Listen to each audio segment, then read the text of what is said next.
And we are live. Welcome, everyone, to the Connected for Real podcast. I'm Rebbetzin Bat-Chen Grossman. I'm a marriage coach for women in business.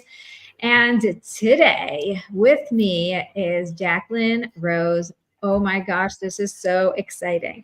Let me just give you guys an overall. As you guys know, we are talking about the 4 pillars. When I created my program, I solidified the 4 pillars that have to be in place for you to really be in balance and have flow. And those 4 pillars are: God is at the core, your marriage and your business have to be working together, and you as the container holding all these things have to be able to expand and contain and really be your best. So today we're actually focusing on renewal and marriage. And Jacqueline, take it away. Tell us why this is so important, who you are, and then we'll go on from there. Great. Well, thank you for having me. I'm super excited for this conversation and obviously been following you for ages. And we've also worked together a little bit. So I'm looking forward to this conversation. I am a menopause educator and coach. I come from the world of yoga. I started as a yoga for pregnancy and birth teacher, moved into yoga for women's health, yoga nashit. And then I have also done therapeutic yoga training.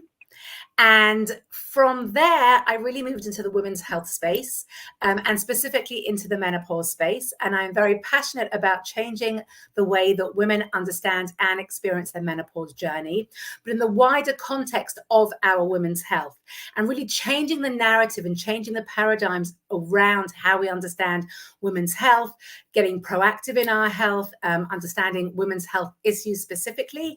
I'm also trained in hormonal health and menopause studies, functional nutrition, and functional blood work analysis. And I basically bring all of that together with all my yoga training, to really support women in creating, healing their hormones, fixing their symptoms, and feeling amazing in their body. So that's me in a nutshell. I am also a married mother of 5 kids. As you can hear, I'm originally from England, but I now live in Modi'in in Israel. Yes. And when I had my in-person retreat, Jacqueline was our yoga instructor, and it was really, really fun. Oh my gosh, that was such a good in-person retreat. We should do another one. Remember those days. Yes, we should do another one, definitely. Okay, so let's get into menopause, renewal, how it affects marriage, all of that, because it is such a hot topic. Yeah. Okay.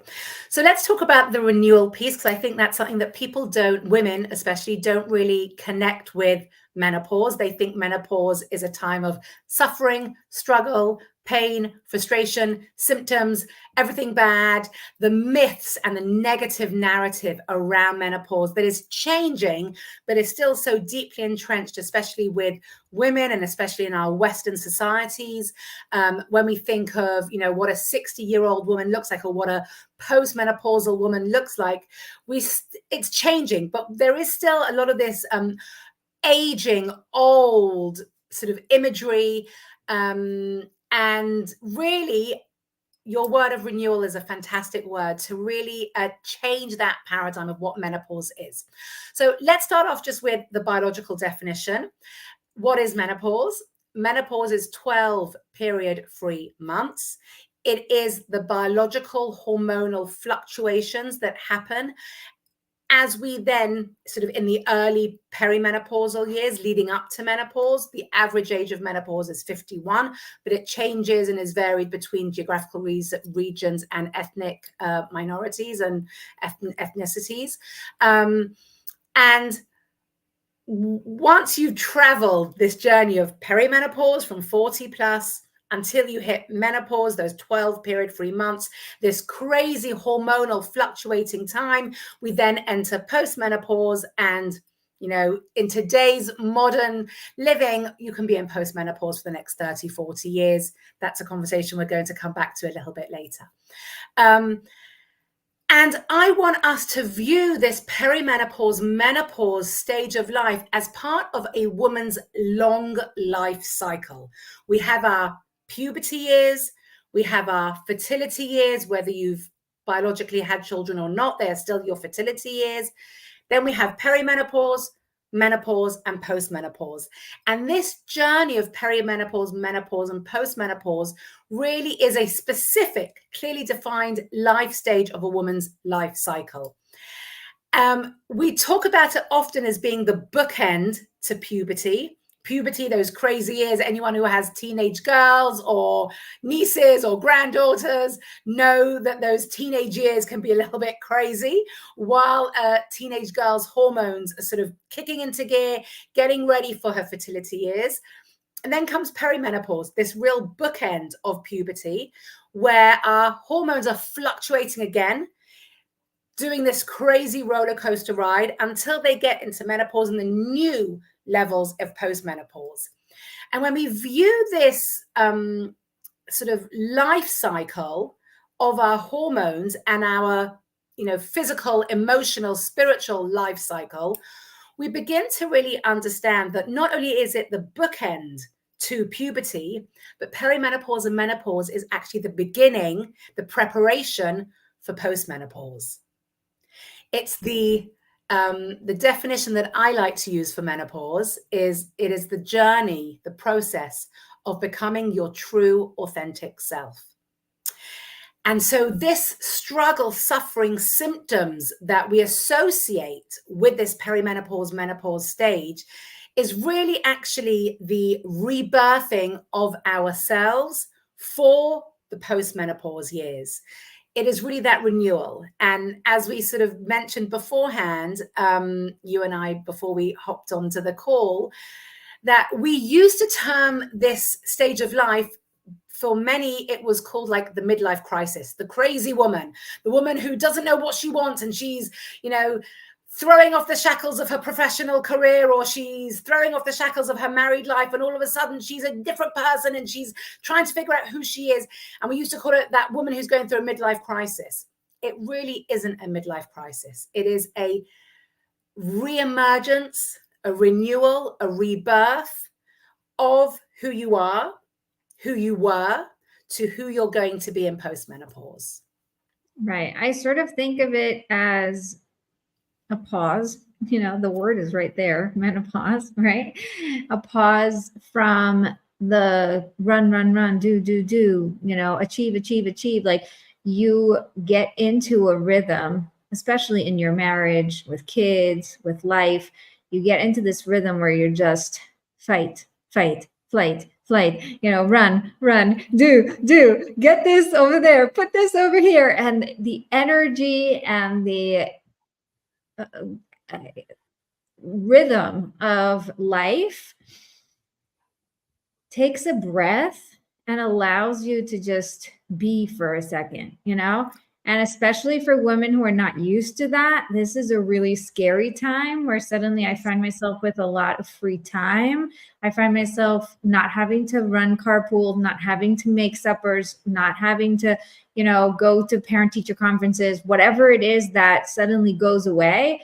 And the pause is very scary. So, for me, for example, because I'm such a people person and I love action and, I'm always looking for what's out there, it was very hard for me to be silent. As a teenager, I remember our teacher said, instead of sitting down with the cereal and looking at the cereal box, just put it away and be with yourself. And I thought, that's impossible. Like the cereal box is one of the things that is read the most because we want to run away from our silence, right?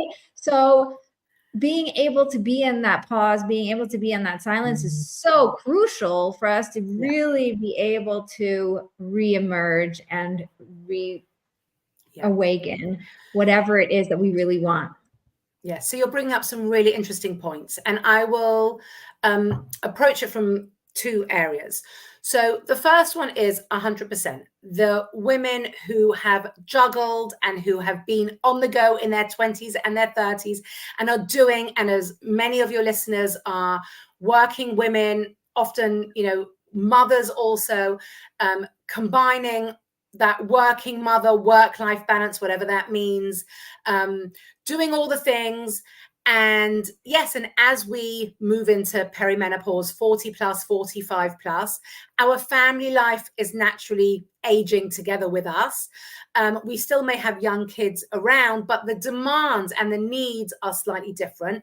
And we find ourselves in a situation that, as you very correctly said, for some women can be very, very confusing and can be very difficult for them to adapt to, because they have defined themselves often in very certain ways. A mother, a caregiver, involved in their community, involved in their school, involved in their, church, temple, synagogue, involved in a lot of different things. And all of a sudden, their lives are changing, and unexpectedly, their own desires and needs are changing. And that is part of the hormonal change. There is a very biological reason for it, that FSH hormone that is becoming more dominant. So there is a very biological reason for it. But women are very unprepared for it. They find it very unexpected. And all of a sudden, they don't want to show up in the way they used to show up. They don't want to be the person they used to be.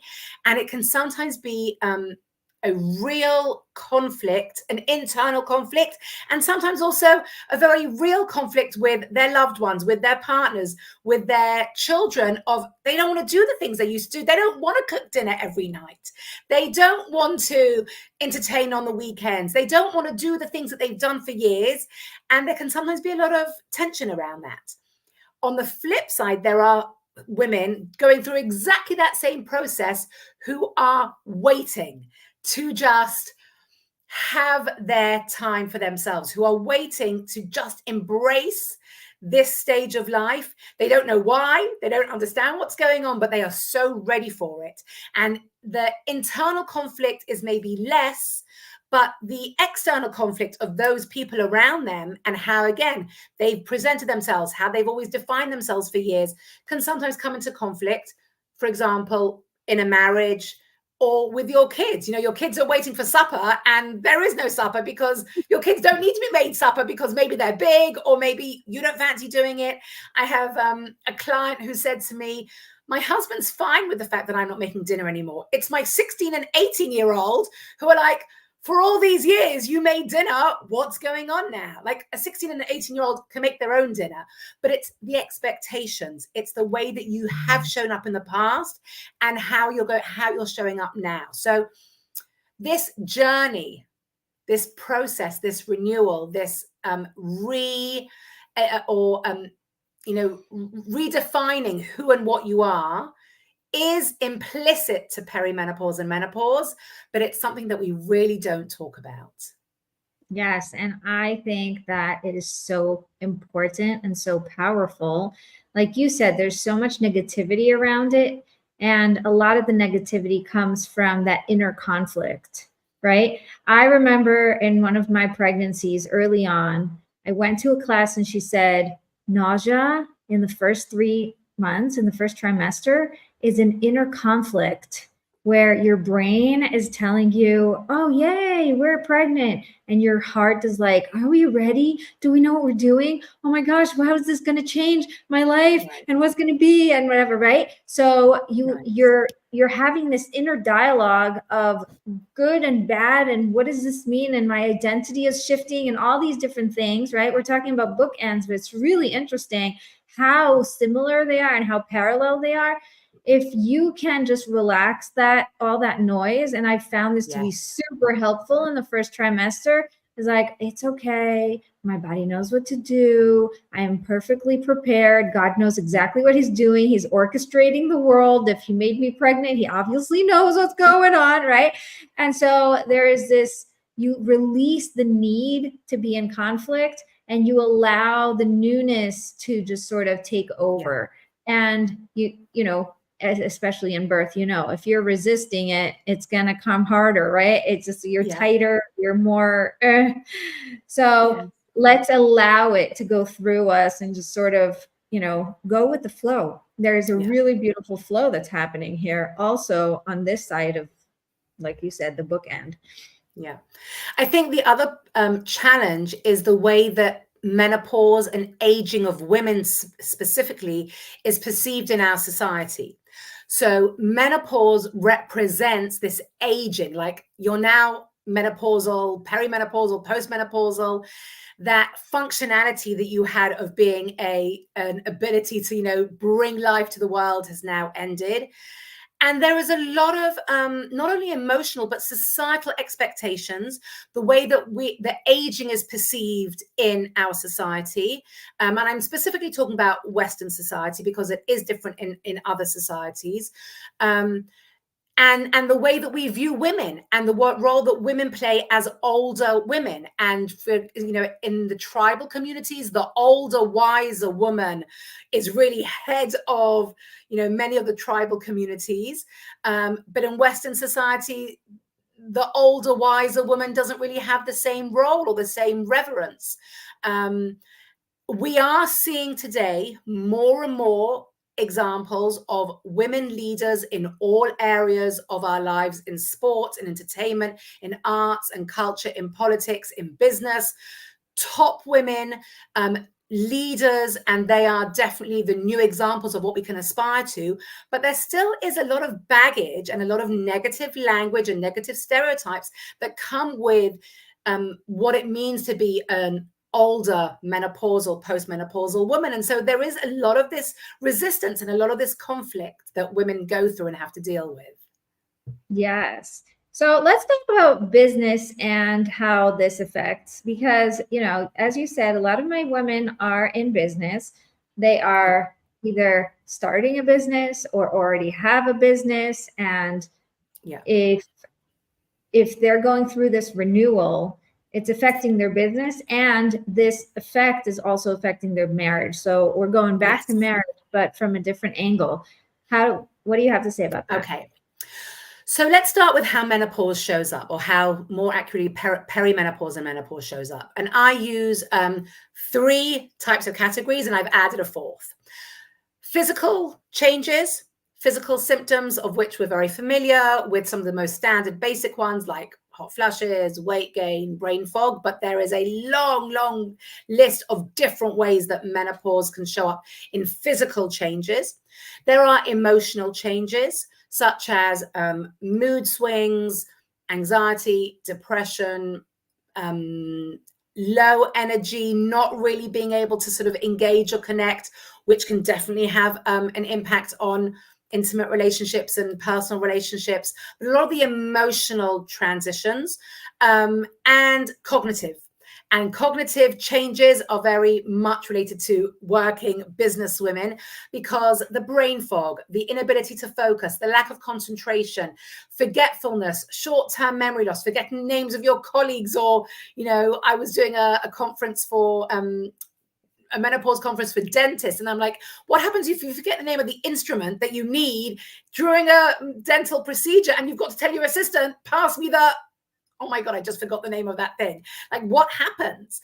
But that can happen in any profession where you forgot the name of something, or you forgot the name of your colleague, or you're sitting in a meeting and you can't follow, you can't keep track of what's going on. So cognitive changes, all the brain function things that make us think that we're going through early onset dementia, all of those types of things. So that's physical, emotional, and cognitive. But then there is a 4th one, and that really is the spiritual identity changes that are happening. And this really is where the relationships and the personal relationships are really coming into play, of who am I? Who do I want to be when I grow up? You know, what am I doing now? Do I need a career change? Like, all those questions about the who am I, the self-identity. If you're an empty nester, if you've got aging parents, what we all call, you know, the sandwich generation, looking after kids, looking after parents, maybe you've got grandkids on the way, this whole thing. And then that very deep internal call of, I just want to do what I want to do for me, what is right for me, without all this noise. So there's a lot of things going on. And really, unfortunately, we really focus only on the very obvious physical symptoms. That's the thing that is mostly talked about. Sometimes we talk about, the anxiety, the mood swings, the lack of patience.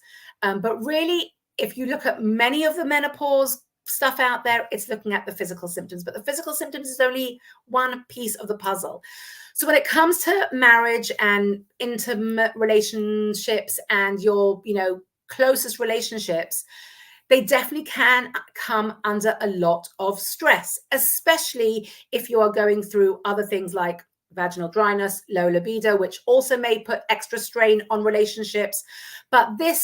And you're changing body. If you're gaining weight and you don't feel so comfortable in your body anymore, that is also going to change how you potentially show up in your relationships. So there's a lot of things going on here. And really, as a business person, if you are working in an office and you're having a hot flush, or you are experiencing joint pain, or you are exhausted and you've got low energy, low motivation, how do you continue to show up in a professional capacity at the level that you demand of yourself, at the level that your colleagues demand of you, and that after years of working in a professional environment, you are now at hopefully a level of leadership, of responsibility, of, being taken seriously, and then your menopause symptoms hit and it's like, you can't function. And there is a very big role that menopause in the workplace is now playing in the menopause conversation, about creating supportive work environments, about understanding how menopausal women are showing up, and not to disregard them. Because if you've spent 20 years building a career to be disregarded at the age of 50, 53, 54 because you're experiencing brain fog, that's that's just a real travesty. Right. And also, if you're an entrepreneur and it's all on you, that's even harder.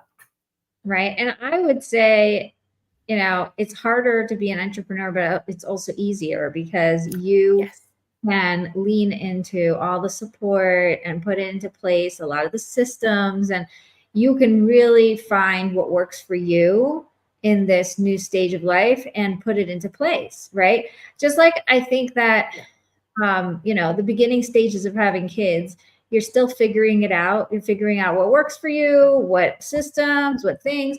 Eventually you have more and more kids, for some of us who are, with the more than 3, or even when they start getting older and you start getting smarter, you're like, oh, okay. So every night we run the dishwasher. So every morning I put in a washing machine, so you start having systems that are going to support the rhythm of your life in a way that works really well. Right. And of course you can get support. You could say, okay, I'm at a stage in my life where I need cleaning help, where I need, an assistant, where I need whatever.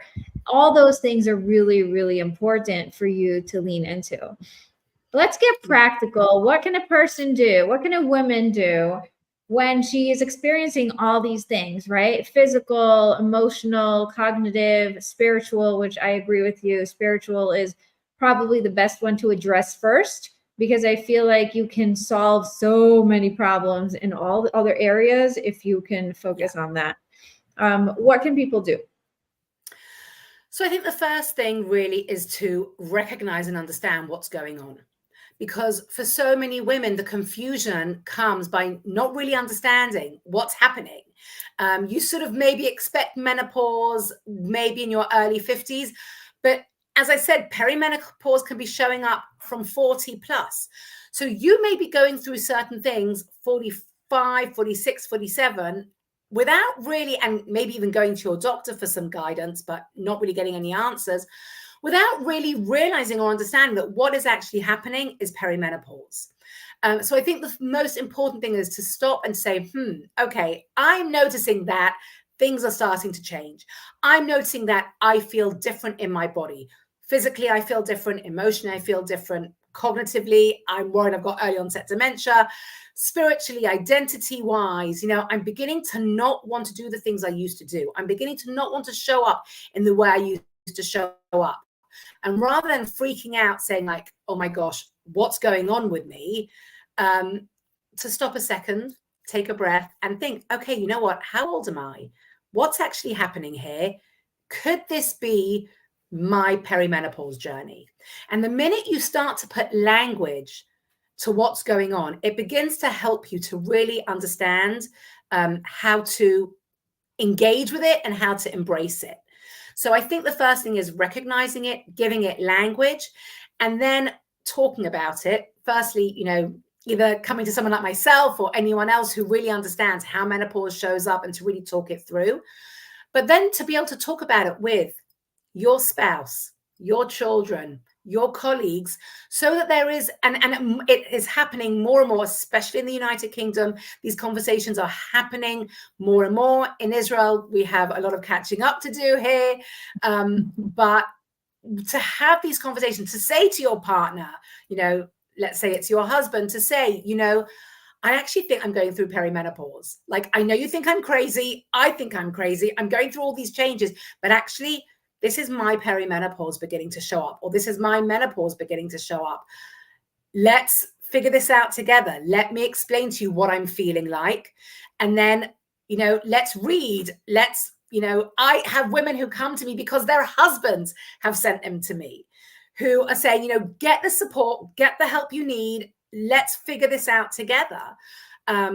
And that's, some of my best clients are the ones who get sent to me by their husbands, because it shows that they have a husband or a partner who is really supportive and really wants them to get the help they need, rather than just like brushing them off and saying, oh my God, you're so crazy at the moment. And for them to say, like, I'm not crazy. This is a normal, natural stage of life. I just need to figure out what's going on, and I need to get the answers to help me. So I think that's the first thing, to have the awareness, have the language, and be able to talk about it. And then we can start thinking about, okay, so what are your real experiences? What is your lived experience here? Is it the physical symptoms that we need to be dealing with? Is it the emotional? Is it the cognitive impairment? Is it the spiritual? Is it a bit of a mixture of all of them? What's really going on here? Is it just that I just don't feel like myself anymore? Something has changed and I can't put my finger on it. And then when I work with my clients, but really anyone who's looking for support and help, it's really about what is going to work for you in each of those areas. What is most important for you? We always want some type of supplement support, practical things like if you've got insomnia, if you're not sleeping, you can add magnesium glycinate to your supplement regime. If vitamin D is always an excellent thing to add to our supplementation. Looking at our lifestyle, looking at what we're eating, when we're eating, how we're eating, looking at self-care. And self-care isn't just to go and get a pedicure every couple of weeks. Self-care is really about, what do you need to nourish yourself so that you are able to show up in the way that serves you and serves those around you. So there are lots of things that can be done. It's got to make sense to you, though, depending on where you are and what's going on in your body. I think one of the things that's so mind-blowing is that this is good advice for anyone at any stage, because yes. I see, we're talking about menopause specifically now and renewal and what is happening, in that journey, but very much the same experience happens when you're feeling, like you're being called to do something, even if you're not in the middle of menopause, right? For me, I was a graphic designer for 15 years and suddenly I'm pregnant with my number 6 and I'm feeling called to do something new. And I'm like, what's going on, God? Right. And so the awareness of what something is shifting, there's something pivoting. I need to be a little bit more flexible, a little bit more attentive, a little bit more, focused of what's happening, and when I can go with the flow and really follow the guidance, it's easier to start to see what's going on. So don't resist it, listen, put words to it, get in touch with yourself, take care of yourself, be really present, all those things are just universal. Even if you're 20, listen to this and do it, you know? And I actually want to bring up I have a guide to unravel overwhelm that people can download. By the way, connectedforreal.com/guide. It's completely free. Go and do it. It is super awesome. It is the system I used in order to get to where I am. And I'm still using it till today. Okay. So that's something that can help anyone at any stage have that renewal, because what's happening is that instead of feeling this, oh my gosh, there's something gigantic going on, it's like, let me just take it one day at a time. And as long as I can take one step forward every single day, I'm going to see movement. I'm going to start seeing momentum. I'm going to start seeing things in different ways. And I'm going to be able to contain what's happening. Because right now, I don't see myself containing this change. Yeah. So I think it's excellent what you've said. And I want to put it into the context of postmenopause, because that's the thing that we really don't talk about. It's that part of women's life that is really hidden. How often do we see postmenopausal women represented in media, on our TV screens, in movies, in arts and entertainment, in books, you know, like when do we really see that postmenopausal woman represented? Again, things are changing, but it's changing slowly. We see a lot of the female CEOs now in big companies are older women, which is amazing. We are seeing some more in politics. I think Angela Merkel, regardless of what you think of her politics, but she is a prime example, and Margaret Thatcher, who was way before her time, of what it would look like to have more older women in politics. I'm ignoring the politics, just the role of women. But I want to just focus on that element of postmenopause, because as you've said, this is good life strategies for any age and any stage of life. But how you show up in postmenopause and your opportunities for postmenopause, which today are so broad and so wide and so extensive in terms of our health, longevity and the way that we are able to age in such a good way today, our socioeconomic status as women, our opportunities as women as we age, the fact that you can, go traveling or take up a new hobby or do whatever you want or start a business when you're 60 plus, all of those things are available to us today. But if you have not implemented the strategies to get control of your symptoms, to get control of your body, and to really connect with it in a deep way in perimenopause and menopause, it doesn't automatically disappear in postmenopause. Those triggers, those thoughts, those symptoms are still going to be there if you have not dealt with them earlier, which means that your aging or the way that you view your postmenopause years are going to be severely hampered or impacted by the fact that you didn't address these issues in perimenopause and menopause.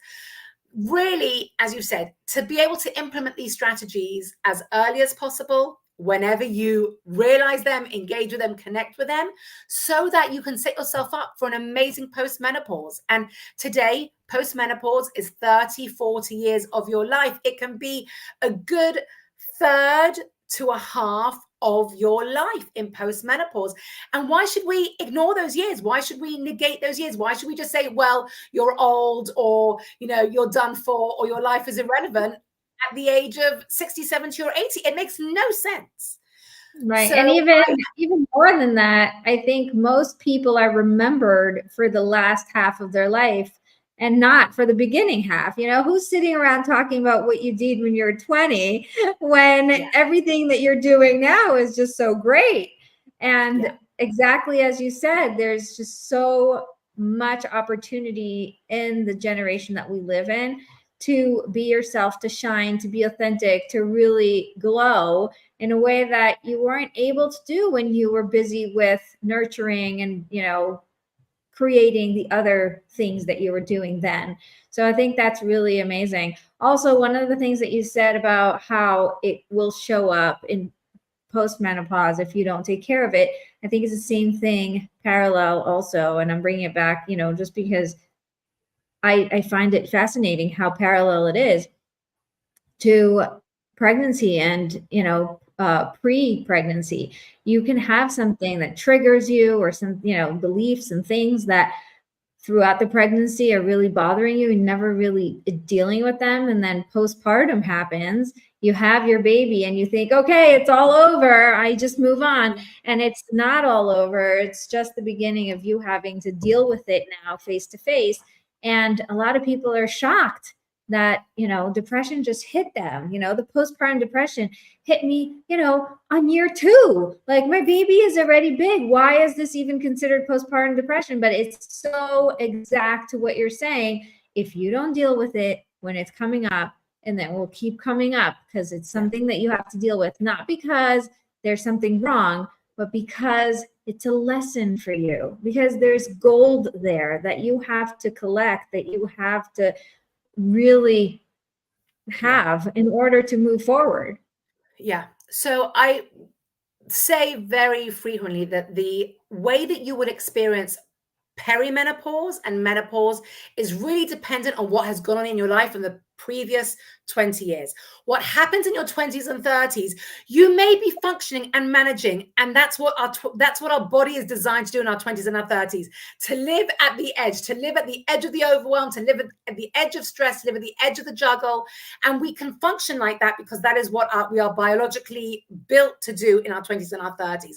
But if we push ourselves to the edge, we arrive at perimenopause hormonally depleted, emotionally depleted, physically and spiritually depleted. Our perimenopause is going to be impacted by that, which then will impact our menopause, which then means if we don't deal with it in perimenopause and menopause, it hasn't gone anywhere when you get to postmenopause. And you can't turn around at the age of 80 and say, I want to be an amazing 80-year-old and climb here and go there and trek there and start a new, hobby at the age of 80.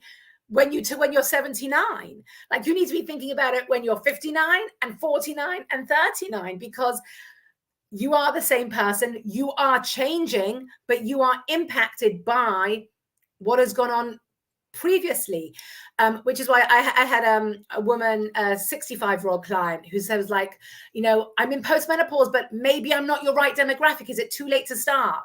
And I'm like, no, because the minute you start, you will feel the changes. As you said, the protocol that I work with is the same. It's just the earlier you start, the better you set yourself up.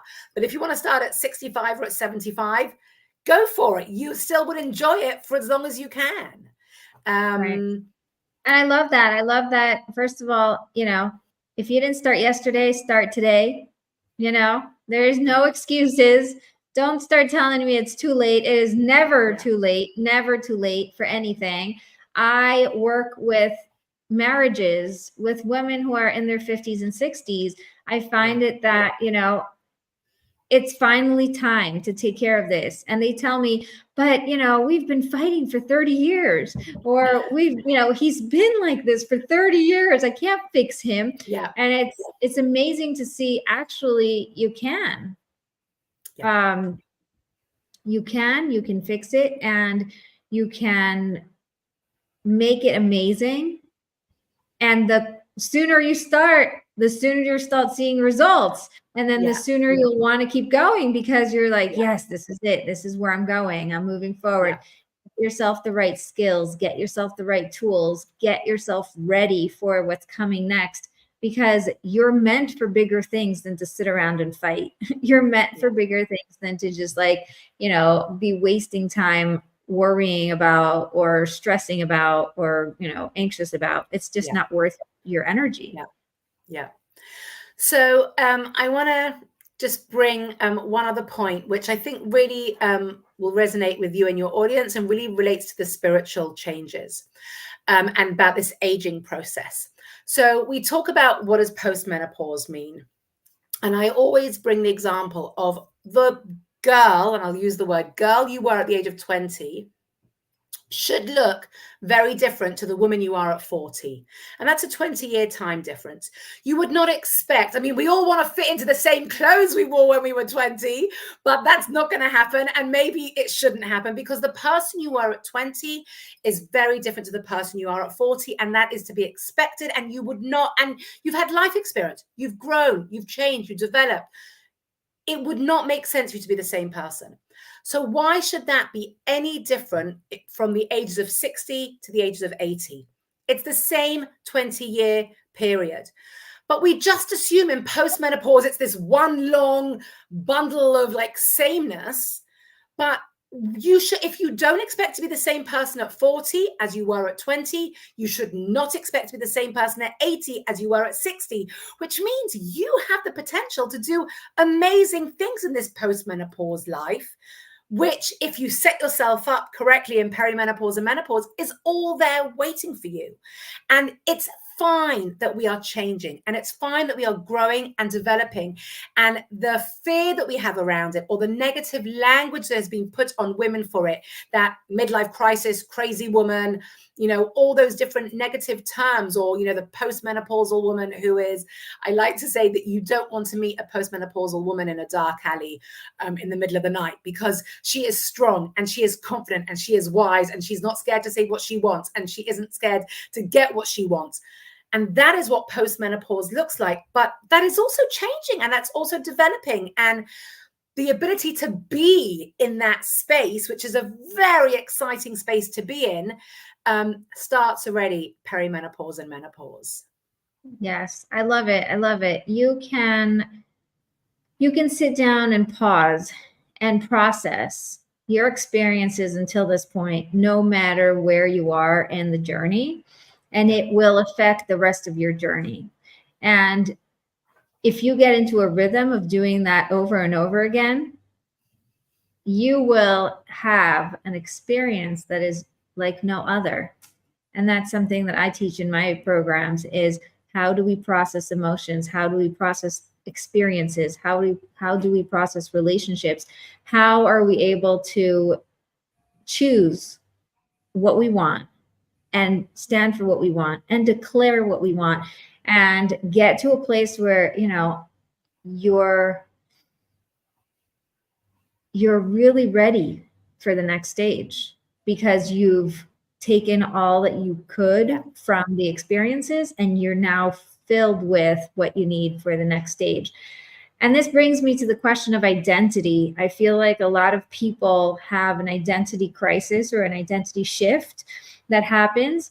You know, sometimes it happens, you know, it can happen at any stage of life, but sometimes suddenly you find yourself, oh, like, I don't feel, like you said, I don't feel like myself. What happened, you know? And so can you talk a little bit about that before we close? Yeah, I think, as I said earlier, I think so many women struggle with that. Some women really engage with that in a really difficult way. And some women are totally ready for it. But it's not only your journey, it's the way that you are now showing up for those others around you. And that can create a lot of the tension. That self-identity of, you actually may know exactly who you want to be, but it's the interrelationship between your new self-identity and those people around you. So again, I think that is a real process. I think firstly, you need to figure that out. And it's not an overnight thing. There's no, you know, like you wake up one day with a magic wand and fairy dust sprinkled over you. You're like, oh, now I know who I am. Like, that is the identity. That is the journey of really that process of becoming your true, authentic self. And I think the most important thing for me to say about it is there is no endpoint, because, you know, we are always changing and we are always developing. What I definitely think happens is we become more confident in who and what we are. We become more confident in saying what we want. We become more confident in not taking rubbish from other people and sort of just accepting it. We become more able to set boundaries around the things that we want to do and the things we don't want to do. And as we are navigating that, and sometimes that journey means dissolving relationships, maybe losing friends who don't really get you anymore, who you don't connect with anymore. Sometimes there can be a little bit of trauma involved in that journey. But it doesn't have to be that way. The more you are able to understand yourself, which is difficult when you're in it, But the more you can talk about it with those people, and the more you are able to sit and say, you know what, as I move through this stage of life, if it means that I don't feel supported by certain people, or if it means I'm recognizing and noticing that I put up with things from certain people that I'm not willing to put up with anymore, it's a hard process, but there is an element of really sitting in your own self-worth, which women in their 20s and 30s have less confidence in doing. And that doesn't mean you have to turn around and throw everything away and start from scratch. I'm absolutely not saying that. And I'm not saying that you have to get divorced, or you have to change careers, or you have to lose all your friends and start from scratch. I am not saying that. What I am saying is that this identity change or growth or development is part of the perimenopause, menopause journey. And all you have to say. Here's where I want to add something, because all the things you said, you become more confident, you become more authentic, you become more, in yourself and comfortable and able to put boundaries and all that stuff. That only comes when you become intentional. Right? Yes. If you actually do the work, if you get in there and say, I am ready to take on this new thing. And it's reinventing and redreaming and reimagining where I want to be and what I want to do and who I want to be in order to let that come to fruition. Yeah. Right? So I don't think it's naturally going to happen to you. Like, older women do not just suddenly become more confident. If anything, women who are not intentional will just keep being themselves, except in the extreme way. So if you were shy, you'll be extremely shy. If you were negative, you'll be extremely negative. If you were depressed, you'll be extremely depressed. And you won't know how to stop it, because it's just the loop that you're living in, and it just makes itself more extreme. And the only way to do it is by becoming intentional. It's by actually pausing and doing something about it. You have to take control in order to get to that ideal state of being more confident, being more worthy, being more. And yes, you have the tools and you have the life experience to be able to sit in it and be a little bit more mature about it, which is fun to work with older women, because they're willing to take responsibility and do the work. Right? A lot of times the younger women are like, but why do I have to do all the work? Why can't everyone else just be perfect? Like, why can't my husband, why can't I just fix my husband, or he can just fix himself or whatever, right? So you're dealing with different energies, like the energy of maturity, the ability to sit down, and the ability to really want something really badly enough that you're willing to put in the work. But I want everyone to know off the, right away, it is not going to come on its own. It is not just going to happen to you one day because, oh, now I'm in perimenopause and now I'm getting more confident. Now you're going to get less confident. If confidence was the thing you were dealing with until this point, you better take responsibility, get help, get support, do the things you need to do in order to change the narrative. Yeah. That's why for many women, there is so much unsettledness. They feel like, women say to me, I just don't feel like myself. I just feel out of balance, because they don't understand what's going on. There is like this push and pull of like the biology that is taking them in one direction, and their self-talk that is taking them in another direction, and this sort of push-pull, and there is this real unsettledness, this real feeling of like, I don't know who I am, I don't know what's going on, I don't feel right, something feels off, but they can't describe it and they can't explain it, and they can't go to their doctor and say, I don't feel right. Even sometimes to the therapist, a therapist who is not menopause informed or understands the deep way that menopause can show up, is only going to be treating the symptoms of their expression rather than really, really understanding where is this coming from. I love that. I love that. And with that, I would like everyone to know, where can they find you and how could they contact you? Because obviously, you are an expert in this field, and I feel really confident that if somebody is going through one of these midlife shifts, that you're one of those people that they can definitely lean on. So let everybody know where you're at. Yes. So as you can see, Jacqueline Rose Women's Health. If you Google that or search for that on any of the platforms, you will find me. I am on Facebook and LinkedIn and Instagram, and I have my website, Jacqueline Rose Health. I also have my private Facebook group, which is the Menopause Sisterhood, which you can find me there. But just put in Jacqueline Rose Women's Health on all the social media platforms, and you will find me. That sounds amazing. I'm excited for it.